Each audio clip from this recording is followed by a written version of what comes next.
படிக்காத மேதை. அண்ணா மாபெரும் தலைவர். எம்ஜிஆர் நடிக குலத்துக்கு மிகப்பெரிய மரியாதையை கொண்டு வந்தவர். பி நாராயணி, திருத்துறைப்பூண்டி. ஜெயலலிதாவிடம் உங்களுக்கு பிடித்த குணம் எது?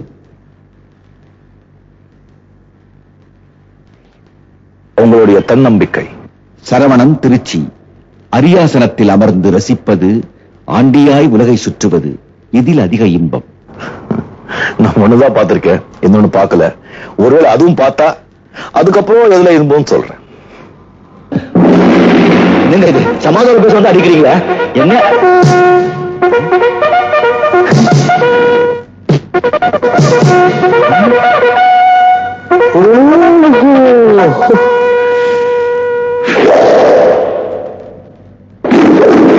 இந்த உலகமே நாடகம். நாம எல்லாம் நடிகர்கள். அலைகள் வந்து வந்து மறையும், கடல் அப்படியே இருக்கும். நடிகர்கள் மாறிட்டே இருப்பாங்க, நாடகம் நடந்துகிட்டே இருக்கும். ஆண்டவன் நம்ம கொடுத்த பாத்திரங்களை அவனுக்கு பிடிச்ச மாதிரி செஞ்சாதான் நமக்கு அவங்க கிட்ட இடம் கிடைக்கும். நல்லா இருக்கு. எனக்கு ஆச்சரியமா இருக்கு. வர வர ஒரு ஞானி மாதிரி வாங்கிட்டு வரேன். இன்னும் கொஞ்ச நேரம் இவங்க பேசிக்கிட்டு இருந்தா என்ன ஒரு சமயம் கேட்கிறேன். நான் வரேன். பி சாந்தா, மதுரை. மனிதன் எப்போது மகானாகிறான்? தன்னை தான் உணரும் போது. ஜி கஜேந்திரன், பொள்ளாச்சி. தங்களின் உடலை சதை போடாமல் எப்படி கச்சிதமாக வைத்துக் கொள்கிறீர்கள்? கொஞ்சம் சாப்பாடு, கொஞ்சம் தூக்கம், கொஞ்சம் உடல் பயிற்சி, கொஞ்சம் யோகா, கொஞ்சம் தியானம். எல்லாத்துக்கும் மேல ஒவ்வொருத்தருடைய உடல் அமைப்பு. எம்.ஏ. ஆனந்த், கடலூர். எப்போதாவது கண்ணாடியில் சிவாஜி ராவை கண்டதுண்டா? சிவாஜி ராவை பார்க்காத நாளே கிடையாது. செல்வம், திண்டிவனம். சில அரசியல் தலைவர்கள் நம் தமிழ்நாட்டை ஒரு தமிழன் தான் ஆள வேண்டும் என்று கூறியிருக்கிறார்களே, இது பற்றி உங்கள் கருத்து? வரவேற்கத்தக்கது. சரியாகத்தான் சொல்லியிருக்காங்க. தமிழ்நாட்டை ஒரு செட்டியாரோ, கவுண்டரோ, ஒரு முதலியாரோ, ஒரு தேவரோ, ஒரு பிராமினோ, நான் பிராமினோ வந்து ஆளணும் சொல்லலையே, ஒரு தமிழன் தானே ஆளணும் சொல்லியிருக்காங்க. என்ன பொறுத்த வரைக்கும் தமிழ் பேசுறவங்க எல்லாருமே தமிழர்கள் தான். வேதவல்லி, திருவல்லிக்கேணி. அப்பா அம்மா செய்த புண்ணியம் குழந்தைகளை வந்து சேரும் என்று கூறுகிறார்களே, உண்மையா? அதுல எனக்கு அவ்வளவு நம்பிக்கை இல்லை. அவங்க செஞ்ச பாவம் புண்ணியம் அவங்களதான் போய் சேரும். பாலகிருஷ்ணன், சிங்கப்பூர். அடிக்கடி மேல்நாடு போறீங்களே தலைவா, மேலை நாட்டு மக்களுடன் இந்திய மக்களை ஒப்பிடுக. சென்டிமெண்ட், அட்டாச்மெண்ட், இந்த சொந்தோ பந்தோ அங்கே கிடையவே கிடையாது. அதனால அவங்க கஷ்டப்படுறாங்க. இந்த சென்டிமெண்ட், அட்டாச்மெண்ட், சொந்த பந்தம் இங்க ரொம்ப ஜாஸ்தி. அதனால இவங்க கஷ்டப்படுறாங்க. ராம், மணி, ராஜா, ராஜபாளையம். கடவுள் நம்பிக்கை இல்லாதவர் பற்றி? காலில் சிறப்பு போட்டுக் கொள்ளாமல் கல்லும் முள்ளும் இருக்க பாதையில் நடக்கிற மாதிரி. ரஜினி அருள், மணக்காடு. உங்கள் கருத்தை என்றைக்காவது யாருக்காகவாவது மாற்றியதுண்டா? இந்த பாஷை ஒரு தடவை சொன்னா 100 தடவை சொன்ன மாதிரி. இருக்கா அல்லவங்கள அண்ணன் சோதிப்பா, அன்னைக்கு விட மாட்டா. அன்னைக்கு தமிழுக்கு நிறைய கொடுப்பான், அன்னைக்கே விட்டுடுவா. பாட்டியா, அன்னைக்கே விட்டுட்டான். முதல் உங்களுக்கு அறிவுரை சொன்னது யார்? எனக்கு மட்டும் இல்ல, எல்லாருக்கும் முதல் அறிவுரை சொல்றது தாய். என் சுப்பிரமணியம், கல்கத்தா.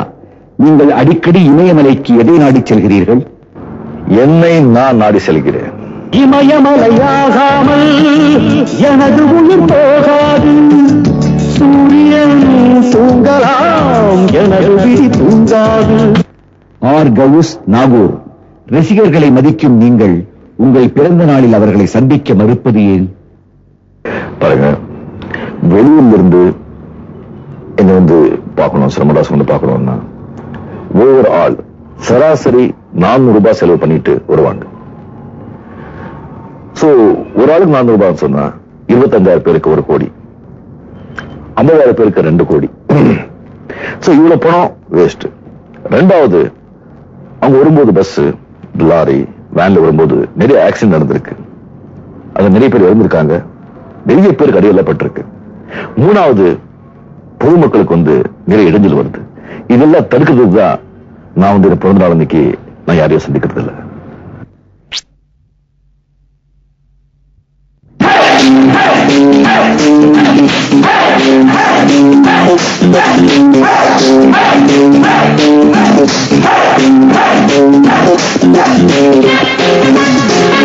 ரஜினி ராம்கி, மயிலாடுதுறை.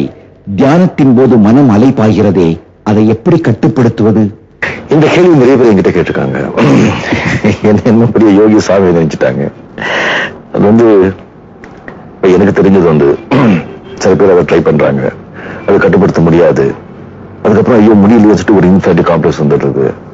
ஸோ அதெல்லாம் தேவையில்லை. முதல்ல மனசு அப்படிதான் போகும். அதை பத்தி நீங்க கவலைப்படாதீங்க. ஸோ காலையில் எந்திரிச்ச உடனே ஒரு 5 மினிட்ஸ் நீங்க பிக்ஸ் பண்ணிக்கங்க. அங்க உட்காந்துட்டு ஜஸ்ட் உங்க மனசு மட்டும் நீங்க ஃபாலோ பண்ணுங்க. அது எங்கேயாவது போட்டு, பணத்தை பின்னால போட்டு, ஒரு எதிர்ப்பு பின்னால போட்டு, யார் பின்னால போட்டு ஜஸ்ட் அப்சர்வ் பண்ணுங்க. அதுக்கப்புறம் எந்திரிச்சிடுங்க. அப்படியே அதை கண்டினியூ பண்ணுங்க. அது பண்ண பண்ண பண்ண அது அப்படியே மனசு உங்க கண்ட்ரோல்ல வரும். அப்போ நீங்க உங்க இஷ்ட தெய்வம் மந்திரம் அதை பத்தி நீங்க கான்சென்ட்ரேட் பண்ண முடியும். இது எப்படின்னு சொன்னா, ஒரு குப்பை தொட்டி இருக்கு. நீங்க அதுல ஏதாவது புதுசா போடணும்னு சொன்னா முதல்ல அந்த தொட்டில ஒரு குப்பையை எடுக்கணும். அது எடுத்த பிறகுதானே நீங்க புதுசா போட முடியும். ஆக அதெல்லாம் போட்டோம். அது இயற்கை. அதை பத்தி நீங்க எந்த ஒரு இன்ஃபேக்டி காம்ப்ளெக்ஸ் எதுவுமே வச்சுக்காதீங்க. நீங்க ஜஸ்ட் அதை ஃபாலோ பண்ணுங்க. லுக்மான் கஜினி, திருச்சி. ஒரு பத்திரிகையிலும் டிவியிலும் ஒரு நடிகர் உங்களை பற்றி கடுமையாக விமர்சனம் செய்துள்ளாரே, அது பற்றி நீங்க என்ன சொல்றீங்க? ரத்தம் கொதிக்குது தலைவா.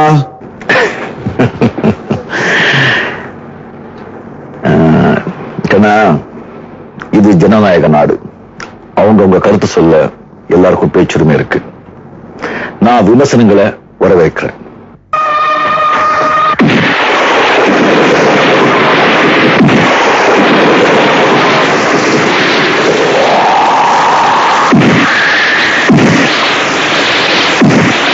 உங்களுக்கு கோபம் வராதா?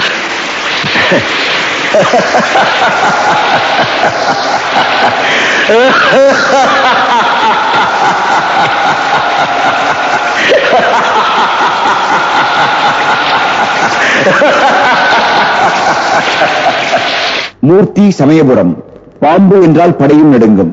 நீங்க எப்படி பாம்பு கூட தைரியமா நடிக்கிறீங்க? ஆக்சுவலா பாம்பு எனக்கு ரொம்ப பயங்க. என்ன பண்றது, படத்துல பாத்தீங்கன்னு சொல்ல அந்த மாதிரி சீனியா வருது. பாம்பை வச்சுக்கிறது, பாம்பை கையில பிடிச்சிக்கிறது, இந்த மாதிரி. சரி, நான் கூட சரி வாங்குற பணத்தை நினைச்சிட்டு செஞ்சுடுறது. சரோஜா, அரக்கோணம். உங்களுடைய ரசிகர்களில் நிறைய குழந்தைகள் இருக்காங்க. அவங்களுக்கு நீங்க என்ன சொல்றீங்க? குழந்தைங்க தப்பா நினைச்சுக்க போறாங்க. இருந்தாலும் சொல்லிடுவேன், இந்த டிவி பாக்குறது கொஞ்சம் கம்மி பண்ணீங்க. நிறைய விளையாடுங்க. அப்பதான் உடம்பு நல்லா இருக்கும், மைண்ட் ரொம்ப நல்லா இருக்கும். ரஜினி முருகன், திருச்செந்தூர். ஆரம்ப கால ரஜினி முன்கோபக்காரர். இப்போதைய ரஜினி ஒரே ரஜினி, அதே ரஜினி தான். ஜி வாசுதேவன், கோவை. சமீபத்தில் நடந்த உங்களால் மறக்க முடியாத நிகழ்ச்சி ஒன்றை கூறுங்கள். பாஷா வெற்றி விழா பங்கனுங்க, வாழ்க்கையிலே மறக்க முடியாத நிகழ்ச்சி.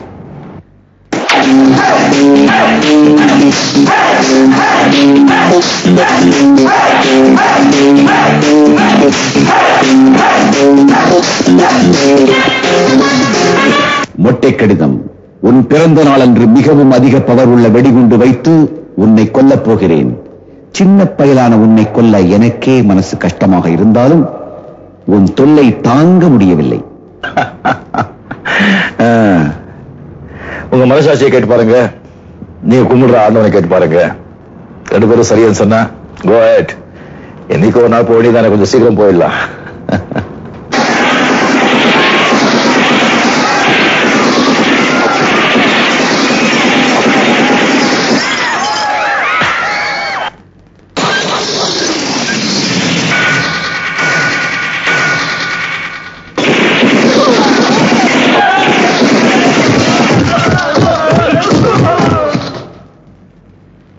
வாருங்கள், வாழ்த்து கூறுங்கள், பின் கேள்விகளை தொடருங்கள்.